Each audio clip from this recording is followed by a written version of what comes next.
Osmani është nga Kërçova, më ka sjell një dhuratë pa parë. Ky është një set me 10 stilolapsa të gjithë me motive shqiptare. Osman, e para, ku i keni prodhuar? Këto i kemi prodhuar në Itali, në një fabrikë që bën për shumë brende ndërkombëtare, stilografa dhe stilolapsa, domethënë një kualitet eminent. Shiheni tani, ky është versioni i lirët, i cili është i limituar në sa copë prodhohet secili? Secili nga konceptet janë limituara vetëm nga 100 copë.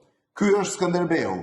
Shifeni si është, edhe shpata e Skënderbeut, edhe firma e tij. Ky është versioni lidhja shqiptare e Prizrenit, që mua më ka manit gjithmonë, edhe koburja shqiptare.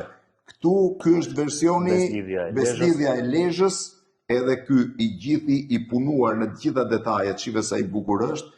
Po i shpjegoj unë se më umanita, më shumë se Osmani. Ky është versioni UÇK me plumbin e Kalashnikovit dhe me siglën e UÇK-s.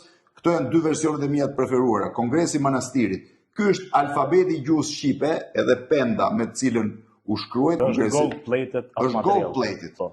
Dhe kjo është shpallja e pavarësisë së Shqipërisë. Këtu keni deklaratën e pavarësisë dhe firmat e firmtarëve, edhe shqiponja. Ky është versioni Adem Jashari. Është Adem Jashari me Kalashnikov, si e Kosovës, edhe pavarësia e Kosovës me stemat dhe Kosova Republikë, dhe kjo është Shqipëria natyrale, Shqipëria etnike, me hartën e Shqipërisë e gjitha. Faleminderit Osman, ishte super koleksion. Kto shiten veç apo dhe gjitha bashkë? Shiten edhe veç edhe gjitha bashkë. Edhe gjitha bashkë. Shumë faleminderit. Çfarë koleksioni, gjithë historia e Shqipërisë në stilolaps.